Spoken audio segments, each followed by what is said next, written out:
बिस्मिल्लाहिर्रहमानिर्रहीम। हम कंटिन्यू कर रहे हैं अपनी लेक्चर सीरीज ऑन एंटरप्रेन्योरशिप। आज के लेक्चर में हम बात करेंगे चैप्टर नंबर 7 के ऊपर, that is the business plan, creating and starting the venture. So let's start today's lecture.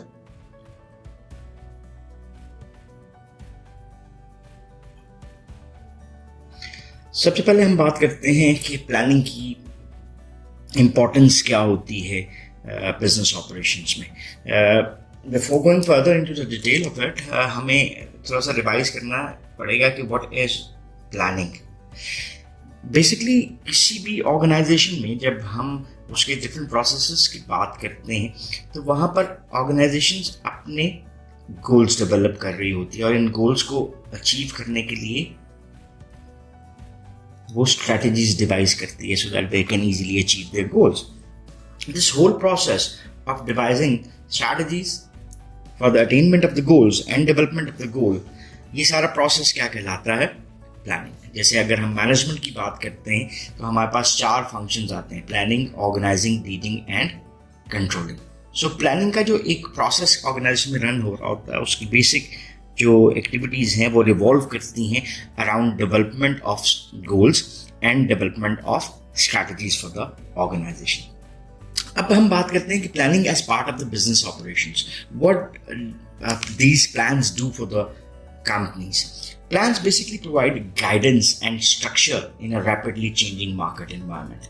What do we consider changing market environment? और फिर rapidly के ऊपर भी बात कर लेते हैं। मार्केट इन्वायरमेंटल फोर्सेस कौन सी होती हैं या ओवरऑल इन्वायरमेंटल फोर्सेस में अगर आप देखते हैं तो हमारे पास इन्वायरमेंट ऑर्गेनाइजेशन का 2 किस्म का आता है: इंटरनल इन्वायरमेंट और external environment. Internal environmental forces controllable होती हैं और external environmental forces non controllable होती हैं। और ओवरऑल जैसे पॉलिटिकल फोर्सेस, इकोनॉमिक, टेक्नोलॉजिकल, ये वो फोर्सेस हैं जो कि ऑर्गेनाइजेशन के ऊपर इफेक्ट लेकर आ रही होती हैं कि वो अपनी स्ट्रैटेजी को किस तरह से चेंज करे, मॉडिफाई करे according to these different impacts. अब चेंजिंग मार्केट इन्वायरमेंट की बात अगर हम करते हैं और रैपिडली चेंजिंग की अगर हम बात करते हैं तो ओवरऑल ये इन्वायरमेंट हमें स्टेबल नज़र नहीं आता। There are certain economic conditions which are changing, certain needs and demands of the market which are changing. Market की segmentation आपको change होती हुई नज़र आ रही है। Organizations के ways and means of marketing क्या है वो change होते हुए नज़र आ रहे हैं। So plan basically guideline provide कर रहा है कि हम उसको किस तरह से उस market की need को fulfill कर सकते हैं। Then second thing is plans get finalized as the entrepreneur has a better sense of the market, the product or the management team and the financial needs of the venture. यानी अब देखिए आपको हम 4 different aspects नजर आते हैं। Better sense of the market, पहली चीज कि ये कब हो रही है? जब आप प्रोडक्ट एंड सर्विस को अंडरस्टैंड करते हैं, जब आप अपनी इंफॉर्मेशन जो है रिगार्डिंग मैनेजमेंट टीम उसको कंप्लीट करते हैं। Then financial needs of the venture जो कि आप करने जा रहे हैं, जो भी हम प्लान इम्प्लीमेंट करने जा रहे हैं, जो क्रिएट कर रहे हैं, उसके लिए इन तमाम एस्पेक्ट्स के ऊपर तवज्जो देना किसी भी ऑर्गेनाइजेशन के लिए एक नेसेसरी एलिमेंट हो जाता है। Basically these plans help meet short terms और long term business goals. Short term goals को अगर हम जनरली डिफाइन करें मैनेजमेंट की जुबान में तो हम लेस देन 1 ईयर के गोल्स जो हैं, लेस देन 1 ईयर, उसको हम शॉर्ट टर्म गोल्स कहते हैं और मोर देन 3 ईयर्स जो हैं उसको हम क्या कहते हैं? लॉन्ग टर्म गोल्स कहते हैं। सो प्लान्स जो है वो भी आपको एक हायरार्किकल वे में बनते हुए नजर आते हैं। जैसे there are different types of plans. हम कहते हैं स्ट्रेटेजिक प्लान्स बनते हैं जो कि लॉन्ग टर्म पे काम कर रहे होते हैं, और operational plans day to day operations को डील कर रहे होते हैं। तो बेसिकली ये जो प्लान्स हैं, यही प्लानिंग का प्रोसेस है, ये शॉर्ट टर्म और लॉन्ग टर्म गोल्स की अचीवमेंट में, अटेनमेंट में ऑर्गेनाइजेशन को हेल्प करता हुआ नजर आता है। सो अभी देखते हैं कि बिजनेस प्लान है क्या। If we generally define it, basically a business plan is a written document describing all relevant internal and external elements and strategies for starting a new venture. यानी कोई भी एक ऐसा written document जो describe करता है तमाम डिफरेंट एलिमेंट्स को। जैसे अभी हमने बात की थी इंटरनल एनवायरमेंटल फोर्सेस को, एक्सटर्नल environmental forces, वो तमाम elements को, and then strategies for starting a new venture, कि हम किसी भी बिजनेस ऑपरेशंस को, एक नए वेंचर को जब स्टार्ट करने जा रहे हैं तो what strategy will be adopted. So ये डॉक्यूमेंट इस चीज को डिस्क्राइब करता हुआ आपको नजर आता है. Basically it's an integration of functional plans, addresses short term and long term decision making for the first 3 years of the operation. So business plan basically integration है of the functional plans. Functional areas और किसी भी organization के क्या होते हैं ये very कर सकते हैं. जैसे for instance if it's a production organization और वो अपनी सेल्स खुद कर रहे हैं, तो फॉर इंस्टेंस ये एंटरप्रेन्योर आ गया आपको जो नज़र आ रहा है, उसके ऑपरेशंस क्या हो सकते हैं. He might be involve in HR and admin. चले हमने एक फंक्शन बना दिया. दूसरा फंक्शन हम बना देते हैं इसका प्रोडक्शन का. तीसरा फंक्शन सेल्स एंड मार्केटिंग का बना देते हैं. चौथा फंक्शन अकाउंटिंग एंड फाइनेंस का बना देते हैं. ये एक मीडियम टाइप ऑर्गेनाइजेशन जो आपको काम करती नज़र आती है, उसमें जनरली एक फंक्शनल स्ट्रक्चर कहीं ना कहीं फॉलो होता हुआ नज़र आता है. सो अब एक तरह से ये जो पूरी ऑर्गेनाइजेशन का प्लान है ये आपको नज़र आ रहा है. देन उस ऑर्गेनाइजेशन में आप HR एडमिनिस्ट्रेशन प्लान बनाते हैं, प्रोडक्शन प्लान बनाते हैं, सेल्स एंड मार्केटिंग प्लान बनाते हैं, फाइनेंशियल प्लान बनाते हैं. ये वो प्लान्स हैं जिसको हम क्या कह रहे हैं, these are the functional plan. ये फंक्शनल प्लान शॉर्ट टर्म और लॉन्ग टर्म दोनों डिसीजंस को डील करता हुआ नज़र आता है.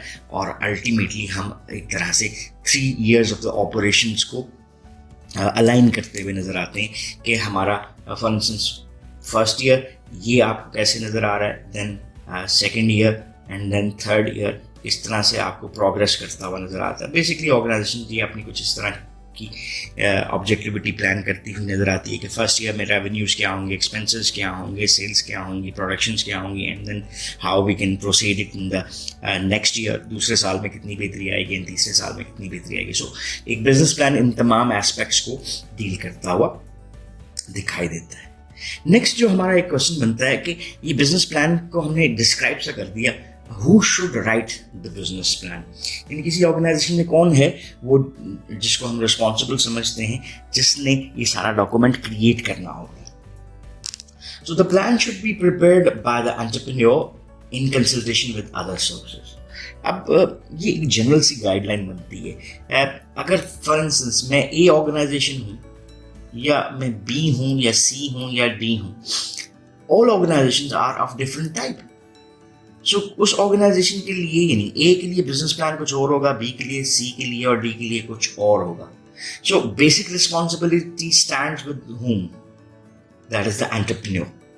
अब एंटरप्रेन्योर का हमने पिछले लेक्चर्स में डिस्कस किया था कि उसका नॉलेज इंपॉर्टेंट होता है, उसका एक्सपीरियंस जो है वो काफ़ी हद तक कंट्रीब्यूट करता हुआ नज़र आता है. So entrepreneur is responsible for the preparation of that business plan. अब हमारी एक्सपर्टाइज और नॉलेज जो हैं, स्किल्स हैं, वो लिमिटेड होती हैं.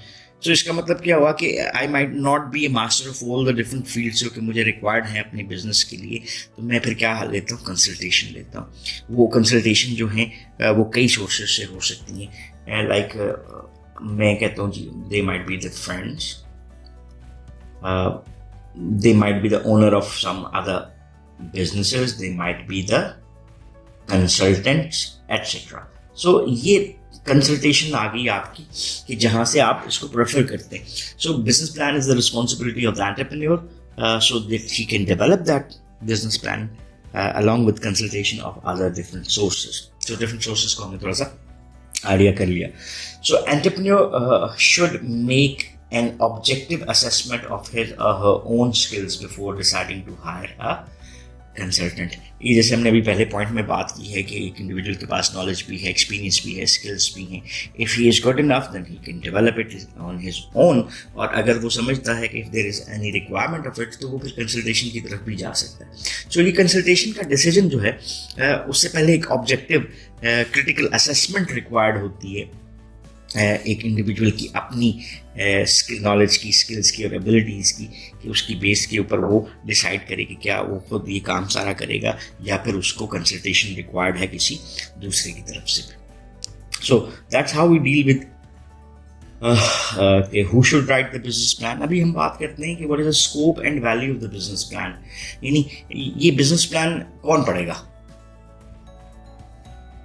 First, who is expected to read the plan can often affect its actual content and focus. हम कम्युनिकेशन की जब भी बात करते हैं तो एक कम्युनिकेशन का चैनल बनता है, जैसे it starts with the sender और it basically completes with the receiver, और ये एक फीडबैक लूप आपको बनती हुई नजर आती है। इसके बीच में सेंटर के बाद मैसेज भी होता है, मीडियम भी होता है, एटसेट्रा। लेकिन अब सेंटर ने जो भी मैसेज क्रिएट करना है टुवर्ड्स द रिसीवर, वो क्या होगा? वो सेंटर अपनी जुबान में बनाएगा या he should facilitate the understanding of the receiver. तो सिंपल कम्युनिकेशन प्रिंसिपल ये कहता है कि हम कम्युनिकेशन जब भी डेवलप करते हैं तो हम रीडर सेंटर्ड होकर कर रहे होते हैं। सेम एज कि एक बिजनेस प्लान की इम्प्लीमेंटेशन एक बंदे की जिम्मेदारी तो नहीं है, the whole organization is involve. So who is expected to read the plan, ये उसके कंटेंट के ऊपर भी इफेक्ट करेगा कि उन्हें उसको किस तरह से बनाना है, उसका फोकस क्या होगा, उसके ऊपर भी इफेक्ट करता हुआ आपको नजर आता है। So in preparing the plan it is important, कुछ चीज़ों को हमने कंसिडर करना है। What is important to be considered is first thing is the entrepreneur's perspective, second thing is the marketing perspective, and the third thing is investors perspective. एक हम word use करते हैं that is the stakeholder. So major जो stakeholders आपको इस सारे process में involve नजर आते हैं कि जो बिजनेस प्लान बन रहा है उसमें कुछ लोगों के जो कॉन्सेप्चुलाइजेशन है वो क्लियर होती हुई नजर आनी चाहिए। पहली चीज़ जो है वो एंटरप्रेन्योरियल पर्सपेक्टिव क्या है, why I want to start my business, मैं क्या सोच रहा हूँ, मैं क्या चाह रहा हूँ। सो business plan must be representing that. दूसरा एस्पेक्ट जो है that is the marketing perspective, कि एक इंडिविजुअल बिजनेस प्लान जो डेवलप किया जा रहा है उसमें हम ये 4 P's के डिफरेंट एस्पेक्ट्स किस तरह से शामिल करते हैं। प्रोडक्ट है, प्राइस है, प्लेस है और promotion. What's in it for the investors, और इन्वेस्टर कहना चाहे तो कह लें ये entrepreneurial activity can be from the side of the one individual और this might be from the side of different partnering relationships. तो वो इन्वेस्टर्स के पर्सपेक्टिव किस तरह से ये बिजनेस प्लान सर्व करता हुआ नजर आ रहा है। सो ये डिफरेंट एस्पेक्ट्स हैं जो कि आपके बिजनेस प्लान का एक स्कोप बनाते हुए आपको नजर आते हैं। इसी को कंटिन्यू करते हैं, डेप्थ और डिटेल के ऊपर बात करते हैं कि बिजनेस प्लान में कितनी डेप्थ होनी चाहिए, कितनी डिटेल होनी चाहिए। हमारे लिए एट टाइम बहुत सारी चीज़ें इंपॉर्टेंट होती हैं, उसमें से एक चीज़ है that is the attention to detail, कि क्या हम जो भी प्लान डेवलप कर रहे हैं उसके ईच बिट ऑफ एस्पेक्ट को हमने कंसिडर किया है व्हाइल डेवलपिंग इट और नॉट। सो ये जो डेप्थ और डिटेल है वो कुछ डिफरेंट एस्पेक्ट्स के ऊपर बेस करती हुई नजर आती है। जो पहली बुनियादी चीज़ है वो है size and scope of the proposed new venture. आपको बिजनेसेस के डिफरेंट लेवल्स नजर आते हैं, जैसे हम कहते हैं it might be a small business, it might be a medium, small and medium, और फिर हमारे पास आते हैं लार्ज बिजनेसेस। हम देखते हैं कि स्मॉल का स्टेक कम है, मीडियम का उससे निस्बतन ज़्यादा, और लार्ज बिजनेसेस के रिस्क और स्टेक्स बहुत ज़्यादा होते हैं। सो साइज क्या है और scope of your propose new venture कितना है, मींस आप एक स्मॉल स्केल पे कर रहे हैं या लार्ज स्केल के ऊपर कर रहे हैं, वो इसका डिटरमाइन करता है। फिर इसका जियोग्राफिकल स्कोप अलग हो सकता है, फाइनेंशियल स्कोप इसका अलग हो सकता है। So size and scope of the propose new venture क्या है, उसकी बेस के ऊपर हम डेप्थ एंड डिटेल क्रिएट करते हैं। Whenever it's a type of a business which has a larger scope, तो उसकी अटेंशन टू डिटेल भी आपको बढ़ती हुई दिखाई देती है। दूसरा है साइज ऑफ द मार्केट, हम अपने बिजनेस को कितने पे कवर कर रहे हैं। अगर ये टोटल मार्केट है और हमारा बिजनेस ये नुक्ते की तरह है तो फिर शायद उसकी डिटेल फर्क होगी। And if it's having a large share of the market जिसको हम प्रपोज कर रहे हैं, तो फिर साइज ऑफ द मार्केट अगर इंक्रीज नजर आता है तो उसी तरह से अटेंशन टू डिटेल भी आपको निस्बतन ज़्यादा होती हुई नजर आ रही है। इसकी छोटी सी एग्जांपल लेते हैं। फॉर जस्ट टेक एग्जांपल, अगर मैं एक वो फूड शॉप ओपन कर रहा हूँ। तो स्मॉल स्केल बिजनेस है और मेरा स्कोप में फास्ट फूड शामिल है। So this is a business which is local in its nature. और कहाँ पे चलेगा? लोकेलिटी में चलेगा। इसका मतलब क्या हुआ कि मुझे उतनी अटेंशन टू डिटेल रिक्वायर्ड नहीं है। If I am launching a new brand और वो ब्रांड जो है अटायर की ब्रांड है और it will be sold throughout Asian countries और ऑनलाइन सेलिंग जो है उसको भी हम प्रमोट करेंगे। और plan is to start business operations in one country, second, third and fourth. अब ये एक लार्जर स्केल पे बिजनेस आपको नजर आ रहा है जो कि साइज ऑफ द मार्केट में भी ज़्यादा कवरेज रखता है, उसकी डिटेल निस्बतन ज़्यादा होगी। देन थर्ड है कि हमारा कंपटीशन क्या है। बिकॉज हम हमेशा से एंटरप्रेन्योरल एक्टिविटीज़ के हवाले से एक कंपैरेटिव एडवांटेज की बात करते हैं कि आपको एक कंपैरेटिव एडवांटेज गेन करना होता है अपने कंपैरेटर के ऊपर। आपका अगर लेवल ऑफ कंपटीशन ज़्यादा है तो then you have to go into the detail of things so that you can compete in the market in a better manner. So competition भी depth and detail of the business plan उसके ऊपर effect करता हुआ नजर आता है। Then fourth aspect आपका है that is the potential growth. Year 1, year 2 और ईयर 3 आप क्या ग्रोथ देखना चाह रहे हैं, देख रहे हैं, ये अदर फैक्टर्स पे भी डिपेंड करता है। So if the potential growth is planned और टारगेटेड और वो हायर लेवल के ऊपर है तो उसमें आपकी बिजनेस प्लान की डिटेल्स भी आपको बढ़ती हुई नजर आती हैं। देन लास्ट इसको देखते हैं कि the business plan is valuable. क्यों? Because it helps determine the viability of the venture in a designated market. हमें अंडरस्टैंड करवाता है कि हमारा बिजनेस सक्सेसफुल हो सकता है या नहीं हो सकता एक स्पेसिफिक मार्केट में जिसमें हम काम करने जा रहे हैं, how viable that business is. दूसरा, it guides the entrepreneur in organising planning activities. हमने जैसे मैनेजमेंट की बात की और POLC, plan, organise, lead and control. So planning becomes the basis of each activity. So similarly हमारे बिजनेस का एक जो प्लान है वो हमें ऑल अदर एक्टिविटीज़ जो इम्प्लीमेंटेशन में आती हैं like development of the organisational structure and duties, roles, responsibilities, all these things, तो उन एक्टिविटीज़ को ऑर्गेनाइज करने में हमें ये सपोर्ट करता है। Then serves as an important tool in obtaining financing. जब हम डेट फाइनेंसिंग की तरफ जाते हैं तो डेट क्यों मिलेगा आपको? वो आपके बिजनेस की अपॉर्चुनिटी के ऊपर, उसके स्कोप के ऊपर, उसके सक्सेस प्रोबेबिलिटी के ऊपर बनता हुआ दिखाई देता है। सो एक बिजनेस प्लान आपके लिए एक टूल है जिसके थ्रू आप फाइनेंसिंग गैदर कर सकते हो। There are so much many financial investors which are there to invest the money and they need a good business plan. और अगर आप उनको बिजनेस प्लान में सेटिस्फाई करते हैं, they will give you investment so that you can work for yourself as well as you can earn for them. So this process provides a self-assessment by the entrepreneur as well. So that's all about this lecture. इस lecture में basically हमने बात की है business plan के ऊपर और हमने कहा कि प्लानिंग कैसे इम्पॉर्टेंट है as part of the business operations. फिर हमने बात की कि बिजनेस प्लान क्या होता है। एक डॉक्यूमेंट डिस्क्राइब करता है इंटरनल एंड एक्सटर्नल एलिमेंट्स को और स्ट्रैटेजीज को कि हम किस तरह से बिजनेस को स्टार्ट कर रहे हैं, और शॉर्ट टर्म और लॉन्ग टर्म के डिफरेंट इश्यूज को एड्रेस करता हुआ दिखाई देता है। किसने बिजनेस प्लान बनाना है? एंटरप्रेन्योर इज रिस्पॉन्सिबल और he can get certain consultation from others as well. Value of the business plan reader के लिए क्या है? देन कौन इससे बेनिफिट ले सकता है? हु रीड्स द प्लान, और उसकी डेप्थ और डिटेल किन फैक्टर्स के ऊपर डिपेंड करती है। And in the end we have discussed कि किस तरह से एक बिजनेस प्लान वैल्यूएबल होता है किसी भी इंडिविजुअल, एंटरप्रेन्योर और ऑर्गेनाइजेशन के लिए। So that's all about this lecture. If you still have any question or queries, then you can ask in the comment section and we will definitely have to answer those. So once again, thanking you. Have a nice time. Allah Hafiz.